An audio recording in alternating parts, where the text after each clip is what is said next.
No. All right, so you're under arrest for DUI. Come on. Don't. Place the vehicle. Don't. Place the vehicle. Hey, Place the don't fucking touch me. Don't stop fucking touch Don't know where you're going. It's where you're coming from. That way. That's where I'm coming from. Do you have place that you're coming from? Place that I'm coming from? Yes. My boss's house. Your boss's house. Yeah. Now, quick question. Do you have anything to drink today? I might have. You may have.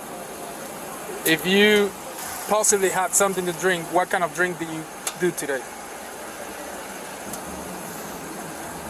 Are you still trying to find that registration on driver license? Yeah. All right. Do you know what happened with your tires? What? Do you know what happened with your tires? There's nothing wrong with it. There is nothing wrong with your tires? No. All right. There's nothing wrong with my tires. All right. I'm gonna come out. No, you cannot come out yet. Okay. I'm asking you real quick. Do you know what happened with your tires? There's nothing wrong with my tires. You were parked somewhere? What? Do you hit something? Not hit anything. Right. You didn't hit anything. I did not. All right. So at this point, yes, you can step out. I'm gonna need to do some exercise to you to see if you're okay to drive. Do me a favor, step out for me. You're gonna backtrack that shit. All right. Because where do you think that I did something wrong? Well, you don't have a tire. You're running in a ring Obviously, for there's 3 a blocks. Tire. No. There's a tire. There is a tire over there? All right, you can step out and show me where's the tire at. As the officer continues speaking with the driver, he notices that her answers are becoming increasingly confusing. When asked where she had been and whether she had been drinking, she admits she may have consumed alcohol earlier but struggles to clearly explain the situation. The officer then asks if she realizes what happened to the front tires of her pickup truck. Surprisingly, she insists that nothing is wrong with the vehicle, even though both front tires are completely missing and the truck has been traveling on its metal rims, creating sparks and smoke for several blocks. Concerned that the driver may be impaired or unable to safely operate the vehicle, the officer decides to investigate further. He explains that he wants her to step out so he can perform field sobriety exercises to determine whether she is safe to drive. Instead of cooperating, the woman becomes argumentative and repeatedly denies there is any problem with the truck. She even points toward the front wheel, claiming there is still a tire attached. At that point, the officer explains that only the rim remains and again orders her to step out of the vehicle. From a legal standpoint, the officer now has reasonable grounds to continue a DUI investigation based on the dangerous condition of the vehicle, the driver's statements, and her apparent lack of awareness about what had happened to the truck. She's refusing to get out of the vehicle. You're right. I refuse. All right. I need you to exit the vehicle right now. No. Ma'am. Make me. Ma'am. Make me. You are drunk. Make me. I need you to step out of the vehicle. Make me.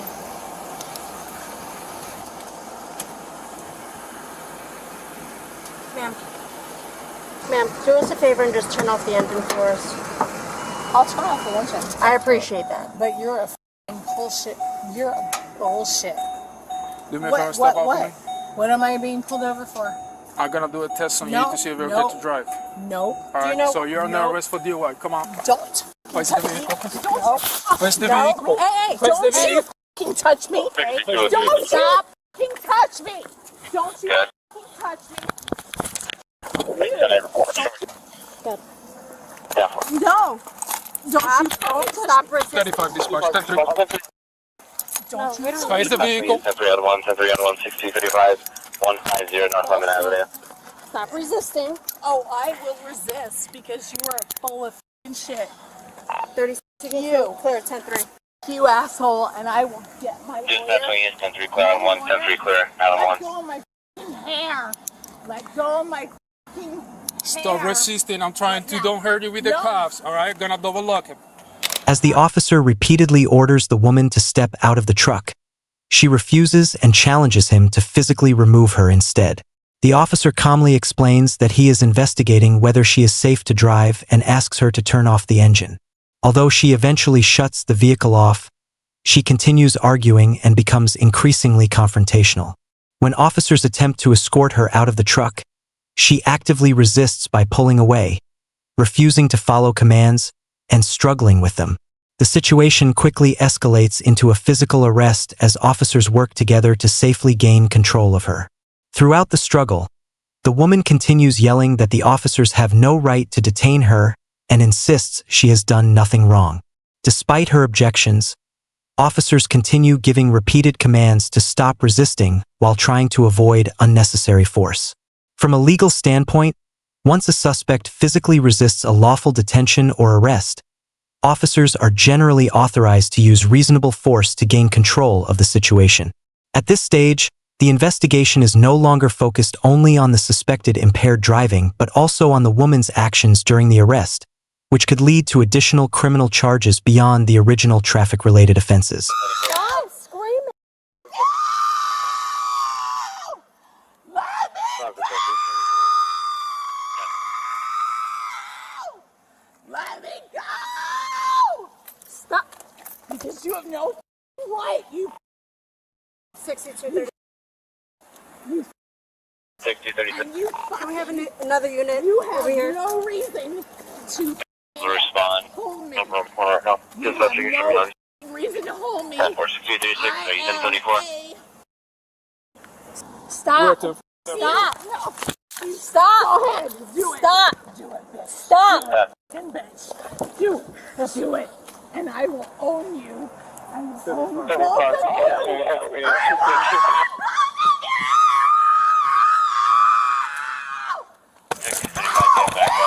Can you hold her while I search her, please?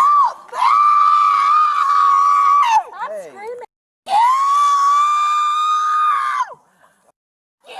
You goddamn bitch!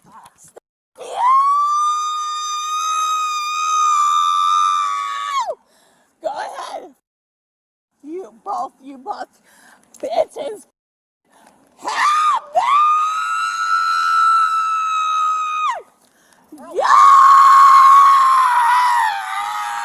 By this point, several officers are working together to keep the woman under control as she continues resisting the arrest. Even after being placed on the ground, she repeatedly pulls away, screams at the officers, and refuses to follow their commands. Officers can be heard telling her to stop resisting so they can safely complete the arrest, but she continues struggling and threatening legal action against them. As they prepare to search her before placing her in the patrol car, the woman remains highly combative, making it difficult for officers to safely perform their duties. She repeatedly claims she has done nothing wrong and accuses the officers of using unnecessary force. Throughout the encounter, officers continue giving verbal commands while trying to prevent her from injuring herself or anyone else. From a legal standpoint, officers are generally permitted to conduct a search incident to a lawful arrest before transporting a suspect. According to investigators, the woman's continued physical resistance during the arrest became a separate issue from the original traffic stop.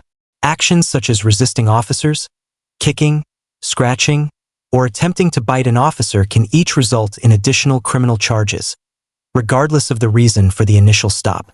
What am I being dressed for? What am I being arrested for? DUI. Super No, DUI. fuck you. No, f you. Ma'am, when I use any force on you, just step in. You've already used Just force. step in. You have We already just used cuff you. force. We just cuff you. There is Already nothing used else. force. Hey, can you? I will bite you. I will If you bite better me, not. that's not gonna be good. You better not. you.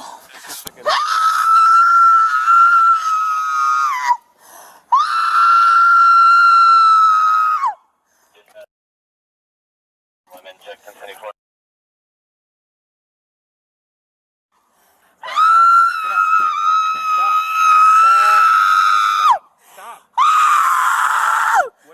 You piece of shit. You. Record it. Record it. These motherfuckers are recording me for no reason. Let go of me, you piece of shit. You remember what the Let time's at? go of me, you piece of shit. Let go of me. Even after being handcuffed, the woman refuses to calm down and continues shouting at the officers as they try to place her into the patrol car.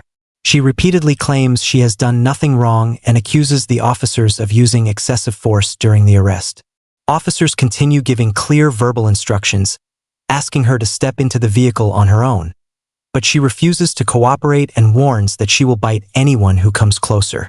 Because of her continued resistance, officers carefully worked together to place her inside the patrol car while trying to avoid further confrontation. Throughout the encounter, the officers remained focused on safely completing the arrest despite the woman's repeated threats, insults, and refusal to follow commands. From a legal standpoint, once someone has been lawfully arrested, intentionally resisting transport or threatening to bite or assault officers can result in additional criminal charges. According to investigators, the woman's conduct during the arrest became a significant part of the case, separate from the original investigation into her dangerous driving and suspected impairment. My hands hurt! I have done nothing wrong! All these pieces of shit! All these pieces of shit! She has no front. Oh, he has my hands across my throat. Are you recording this? Are you recording this? Are you Can you get recording in the car, this? please? No, I will Man, not. stop. You. Stop. You. Yeah, we'll get the... You're making this for yourself.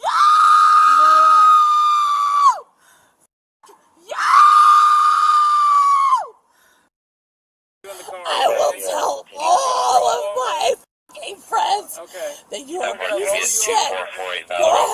Go ahead, mother. I have so many fucking lawyers and bullshit on my team. Yeah!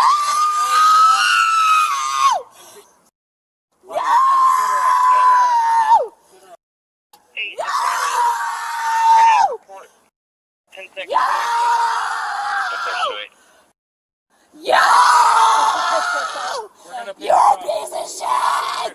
You're a piece of shit! And I can't wait! I can't wait to fucking... After finally getting the woman inside the patrol car, the situation still does not calm down. She continues yelling at the officers, insisting that she has done nothing wrong and claiming they used unnecessary force during the arrest. She repeatedly complains that the handcuffs are hurting her and accuses the officers of abusing their authority. The officers, however, continue trying to de-escalate the situation, reminding her that her own actions have made the arrest more difficult than it needed to be. Despite their efforts, she continues making threats about suing the officers and says she has lawyers who will take legal action against them. At one point, officers also warn her to stop scratching and kicking, explaining that any assault on a law enforcement officer could lead to even more serious charges. From a legal standpoint, once a suspect intentionally kicks, scratches, or otherwise assaults an officer during a lawful arrest, those actions can be prosecuted separately from the original traffic offenses. According to investigators, the woman's alleged assaultive behavior during the arrest ultimately exposed her to a felony charge, making her conduct after the traffic stop far more legally significant than the missing tires that first drew the officer's attention. Mother... You! All of my bruises on you! You piece of shit! All of my bruises on you! Grab her actual arm. No. Grab her actual arm. Shit! All of my bruises on you mother... Alright, we're gonna sit you up. Go ahead, mother... Go ahead, mother... All of my bruises are on you, you piece of shit! All of my bruises!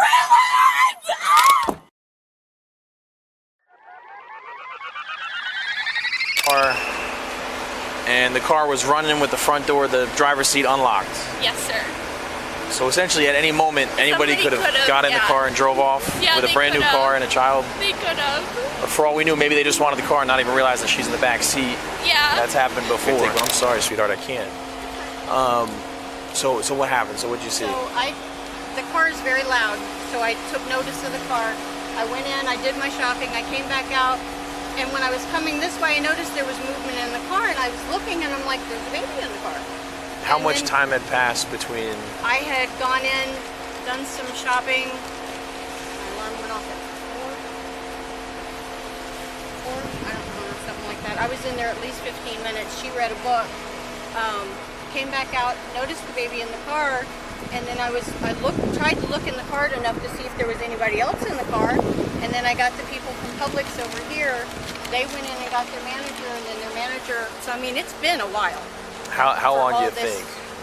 At least 30 minutes. Okay. You know, since I got here, at least. Okay. All right. I mean, you just cannot leave your baby in a car. I understand the concern, You just absolutely. can't. You would get in more trouble with a dog. You don't leave them in the car either.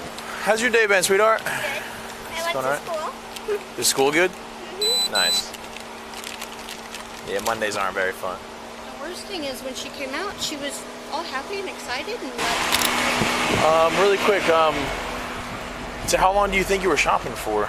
I wasn't even in there for more than 5 minutes. Like, it really was not that long. I watched her come out. Like, I literally watched that lady come out, and then I ran in, and I just got a handful of things. Like, I was not in there that like long. 5 minutes is like your best guess, you're thinking? I'd like 5 to 7. Like, not more than All right, that's what I'm just not trying to even figure close out. to 10. I don't even think. Like, it was not that long. So that's why, like, I genuinely didn't think anything was gonna happen. But I also didn't know that it was against the law. So. Well, it's not that simple, but there is statute against, obviously. Like, in my head, I'm like, okay, the car's on, AC's on, I know she's good. Like, so that's what I was thinking. I parked close to the store. I was trying to go as fast as possible. Listen, take a deep breath. We'll cover all this in a second. Right now. Before questioning the mother in detail, the officer speaks with another witness who says she believes the child had been left alone for around 5 to 7 minutes. That estimate is much shorter than the earlier witness's claim of about 30 minutes. So the officer realizes there are conflicting accounts and decides to verify the timeline before making any legal decision. Meanwhile, the mother explains that she only went inside the store for a few items and insists she never intended to leave her daughter alone for very long. She says the vehicle was left running with the air conditioning on. She parked close to the entrance, and she believed the child would be safe while she quickly shopped. The officer listens without interrupting and tells her to take a deep breath, explaining that they will discuss what happened after gathering all the facts. He makes it clear that his priority is collecting everyone's statements and determining exactly how long the child was left unattended. From a legal standpoint, the length of time is only one factor investigators consider. Officers also examine whether the child was exposed to an unreasonable risk of harm, which is why confirming the exact timeline is an important part of the investigation before deciding whether any criminal charges are appropriate. I don't know how long the baby was in there or not. One of our associates was the one that called. Okay. But just FYI, she actually knows the girl and said that there's potentially a DCF case open already on her. Okay. So that might be something. If you had to guess what that had to do with, what do you think that was?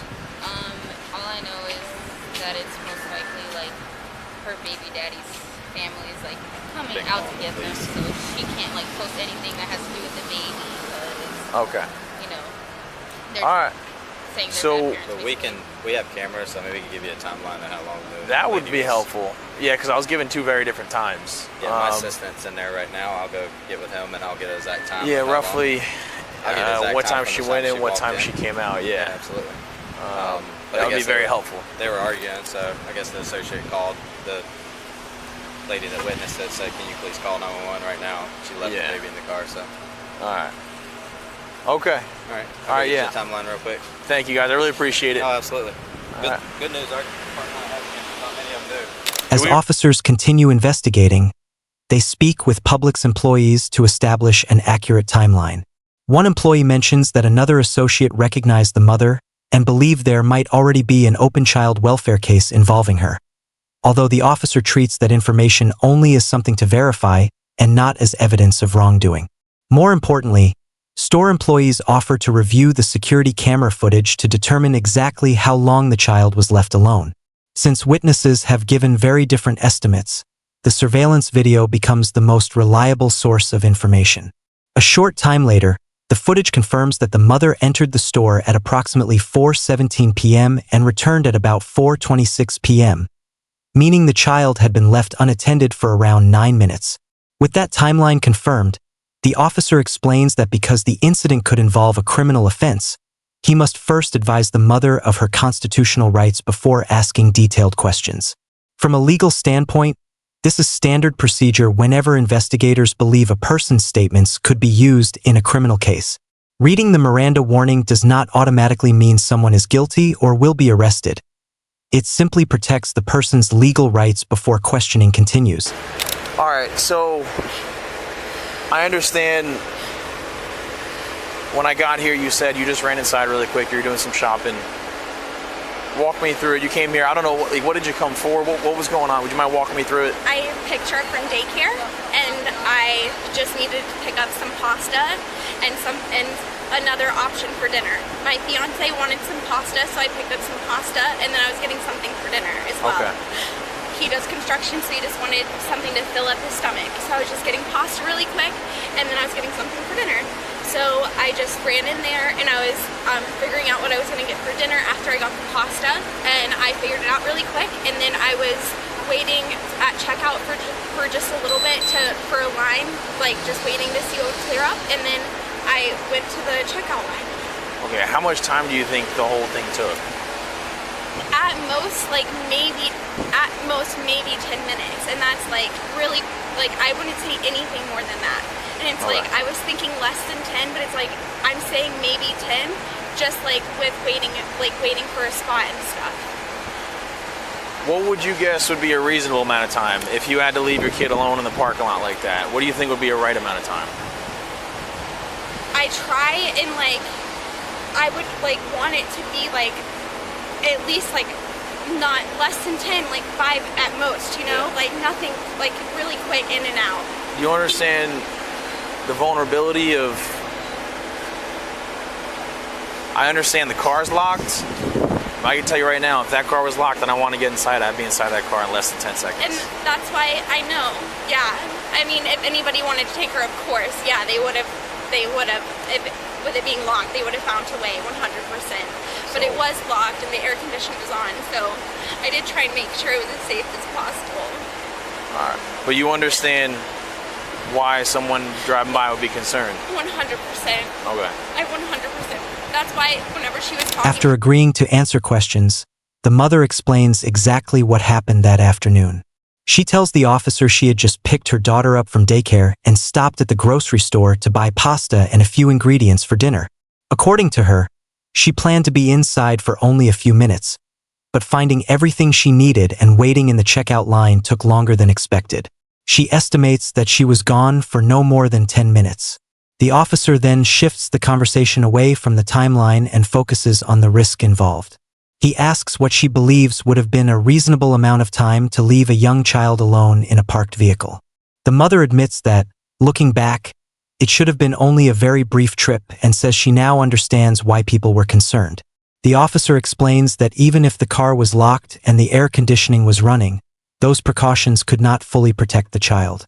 He points out that someone determined to steal the vehicle or harm the child could still get inside within seconds. The mother acknowledges that possibility and agrees that anyone passing by would have had every reason to call the police. She becomes emotional as she realizes how serious the situation could have been. From a legal standpoint, investigators consider not only what actually happened, but also whether the child was placed in a situation that created an unreasonable risk of harm. Even if no one was injured, leaving a young child unattended in a running vehicle can still form the basis of a child neglect investigation if officers believe the circumstances endangered the child's safety. And what was the condition of the vehicle when you left? I left it on with the air conditioner on, locked, and I had her Coco Melon playing, and she had her sippy cup. So that's all. Okay.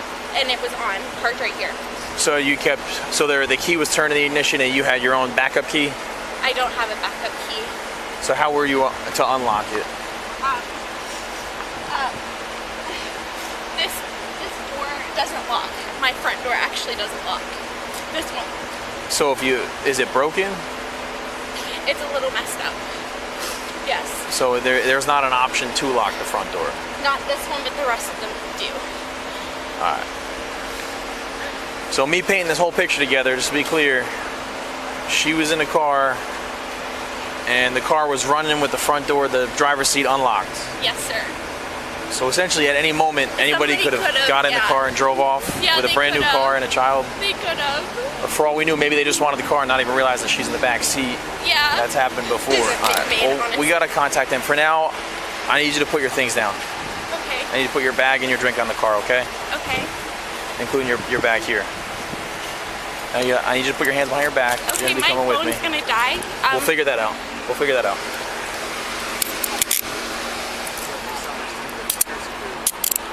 Tempe.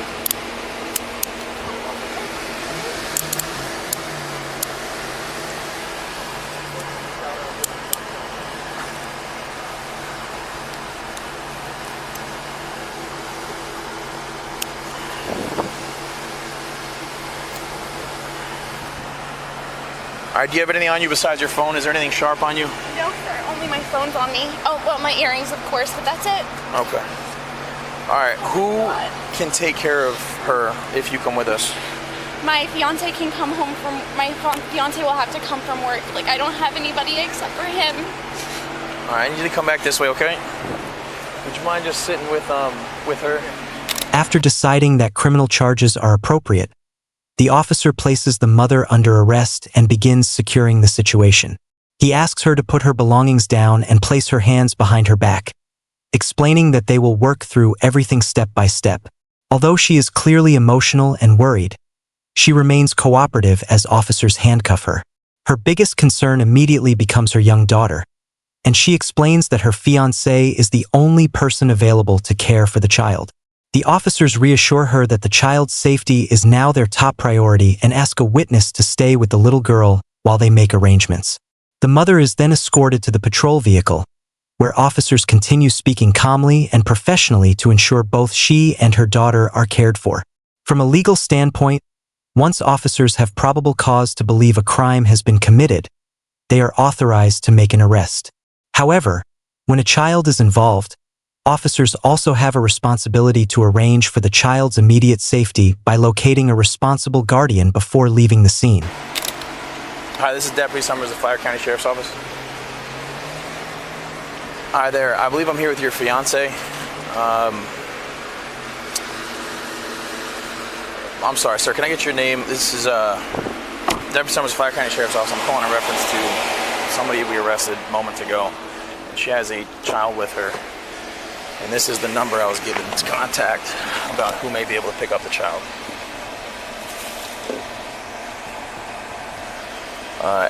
The reason we arrived was because the child was left unattended in the vehicle.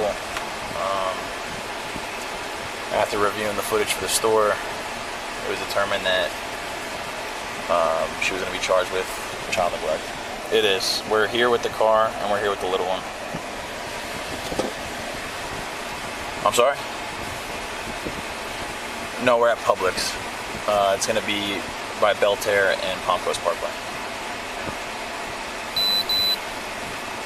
5 minutes, okay, thank you.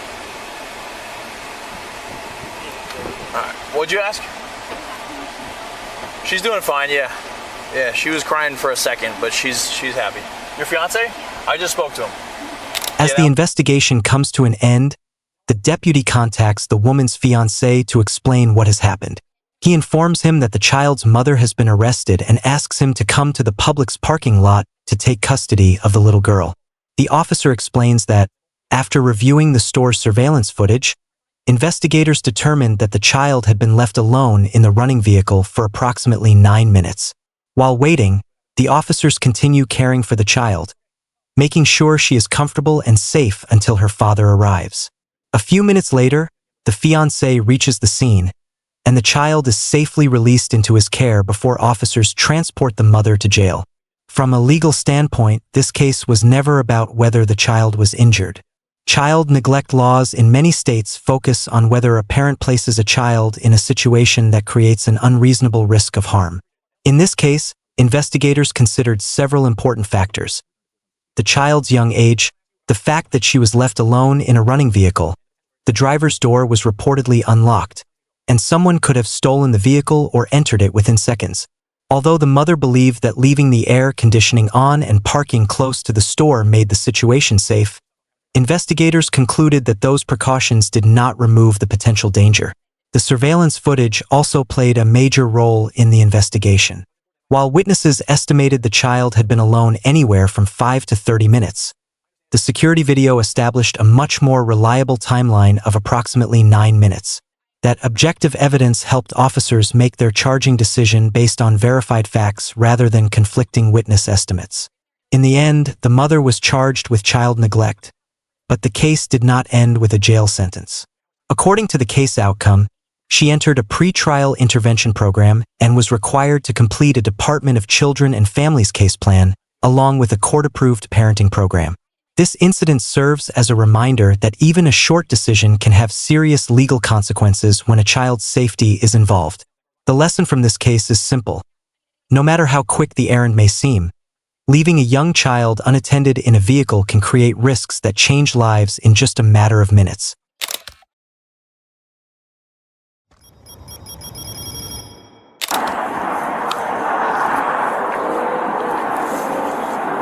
They're still in there.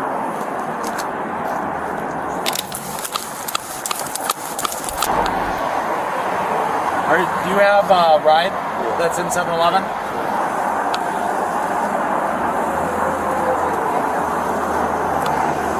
Hey guys. Yeah. How's it going today? Yeah. You guys just doing some shopping? Yeah. Okay. Was there any items that you didn't pay for? No. No? No. Okay, can you just hold on just 1 second? Yeah. The 7-Eleven called. What did we do? Okay.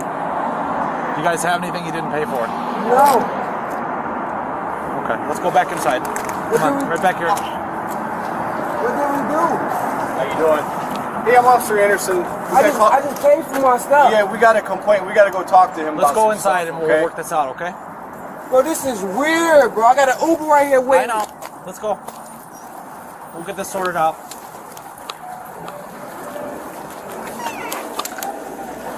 Bro.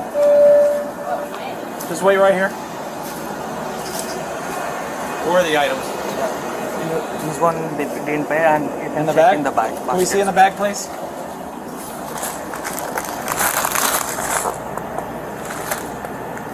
Oh, damn, BM, you supposed to pay for that shit. What the fuck? That's a fake child? No, that's my child, Oh, bro. She was trying to steal this shit, bro. Just keep the items right here. No. Put them right here. Here, Put them right here. just set them over here. Right down on the ground. Hey, yeah, like we finna blow this motherfucker up or something. No. What? But is there any other items? Nah, bro, man, that's it. I don't have nothing. I just bought this. Can you turn out your pocket for me? Boss man, I'm not finna sit here and lie to you. My cell phone and everything. I don't have nothing else. He just told you where the item was at. What's that? I didn't even know did I know you was stealing that mama? Be honest. Hey, miss, what's your name? Do you have your ID on you, man? Yeah. Wait, do I have my fucking ID? A-N. What's your... No, it's actually it's at the room. At my hotel room. Well, why'd you taking my name for down? What did I do? He saw you put items in there. You saw me put items in there? What's your... What are you talking about? Hey, what's your phone? Either way, I gotta get your information. Come over here. Boss man, why is you asking me for You're all involved. I need your name. I'm involved in what? You're here with her. It's not gonna be a big deal. We'll sort this out, okay? Is she tight on money? Like, are you guys hurting? No. No? How come she would take stuff then? I honestly don't know. I have seizures, boss man. I didn't even know she was just doing this. I asked him, I'm up here picking out my items. Alright. What's your phone number? I don't have a phone number at this moment. You got 2 phones. What's your phone number? I don't have a phone number at this moment. At this point in the video, officers make contact with the young couple just outside the 7-Eleven. They begin with simple questions, asking whether the pair paid for all of the merchandise they were carrying. Both immediately deny stealing anything. However, because the store had already reported a shoplifting incident, the officers are legally allowed to briefly detain them while they investigate. This is known as reasonable suspicion, which gives police the authority to stop someone temporarily and verify what happened. The officers then escort the couple back inside the store to speak with employees. During the investigation, they ask to look inside the bags and belongings. That's when several unpaid items are discovered, including merchandise hidden inside what initially appears to be a baby's car seat. For a brief moment, the officers are unsure whether there is actually a child inside, but they quickly realize it is a doll being used to disguise the stolen items. The officers instruct the suspects to place all of the merchandise on the ground so every item can be documented. Legally, this discovery significantly changes the situation. At this point, the officers are no longer relying only on the store's report. They now have physical evidence that supports the allegation of shoplifting. Hidden merchandise inside personal belongings is commonly viewed as evidence of concealment, which prosecutors often use to show an intent to leave the store without paying. While the exact charge depends on state law and the value of the merchandise, concealment of unpaid items is an important factor in many retail theft investigations. As the investigation continues, officers begin identifying both individuals. The female is asked for her identification, while the male repeatedly questions why officers need his information. Even if one person appears to be the primary suspect, officers are permitted to identify everyone directly connected to the incident so they can determine each person's role. During this stage, the male insists he did not know the woman was stealing and claims he was only shopping for his own items. Officers do not immediately accept or reject that explanation. Instead, they continue gathering statements, checking identities, and comparing everyone's story with the evidence before deciding whether either person committed a crime. This scene demonstrates a standard theft investigation. Rather than making assumptions, the officers collect evidence, recover the suspected stolen property, identify everyone involved, and build the facts step by step. That careful process helps ensure that any criminal charges are based on evidence rather than accusations alone. License or ID? No. No, like, have you ever had one? Yes. In Illinois? ID, yes. Okay. I just told you I left it at the room. If we can't identify you, we have to take your fingerprints. You gotta give me a fake name, right? No. Okay. Why would I give you a fake name? I just making sure. Why is you discriminate? Do I need to take the ski mask off? Like what it is, boss man? That's why you asking me my hurt for money. I have money. Because we're hurt. We were only here because we got called. There's no record coming back for your name. There's no record coming back from. It's not coming back to anything. How is it not coming back to anything? I don't know. Can you go by a different name? No. Do you have a picture of your ID? No, I'm finna try to call my mom. Can I see one of you guys' phone? No, we can't let you on. Phone, but I can't call. I'll call her. What do you want me to ask her? What the? What do you want me to ask her?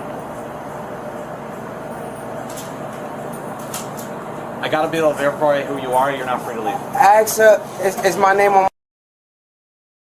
Do you have an ID card? Okay, do you have a picture of it? Tell her you right here with her son, Omarion Lewis. Right now, I don't like how you sit here discriminating right now. I'm not discriminating. I really don't. I'm only here because I was called. Hey, just go back to this, okay? You got called.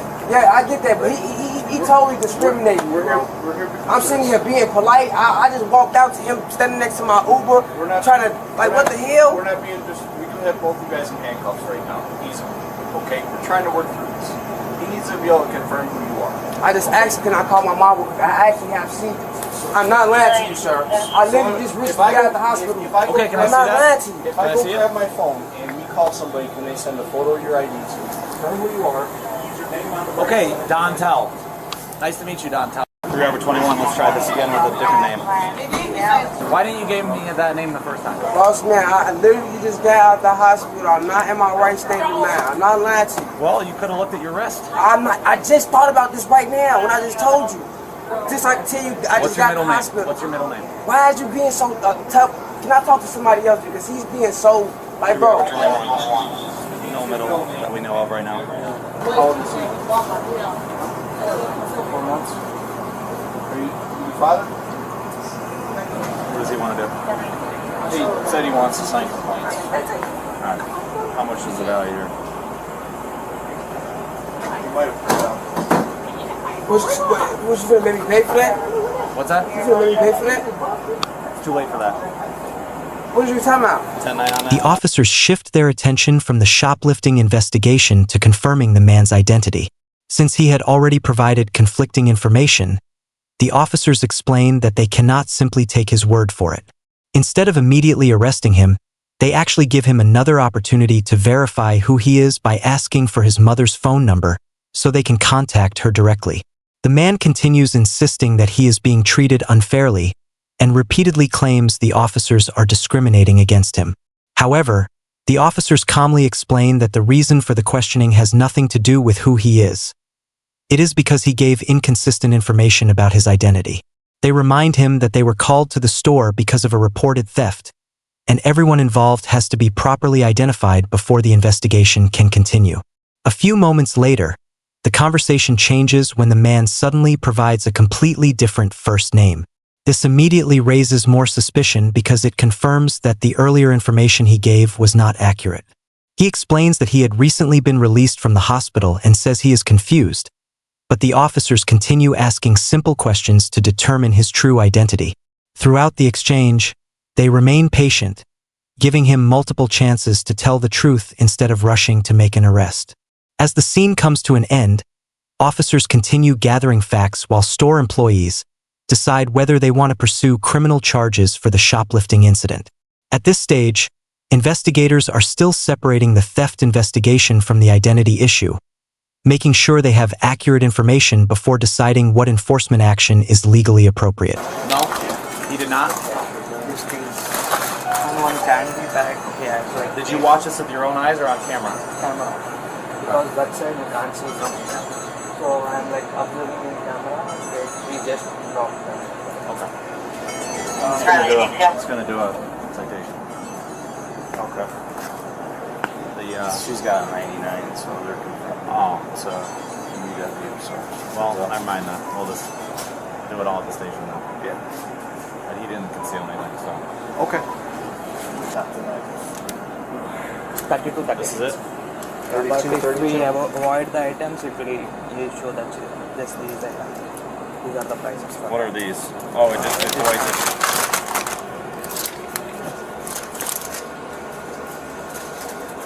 Okay. We're just waiting for some information to come back, okay? Alright, miss. So you got a warrant. That's what we're waiting on. Okay? So you want to give child dad here? Is that okay with you? Where's she going in?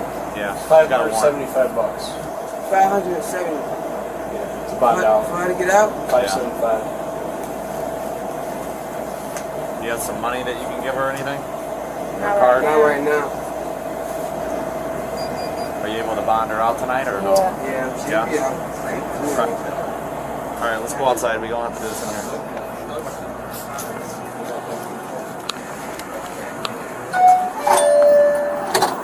Here, right over here.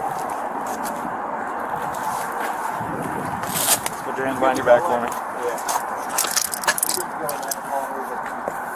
Thank you.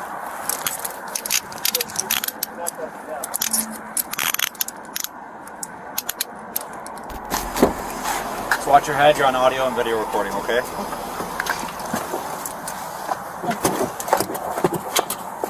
Oh. You okay? What's wrong? Just have to spit on my shoe. By this stage of the investigation, officers have confirmed that the woman has an active warrant from another county. That discovery changes the situation immediately. Regardless of the original shoplifting complaint, officers are now legally required to take her into custody based on the outstanding warrant. Before placing her under arrest, one officer considers the welfare of the child. Instead of rushing the process, he asks whether the child's father is willing and able to take custody.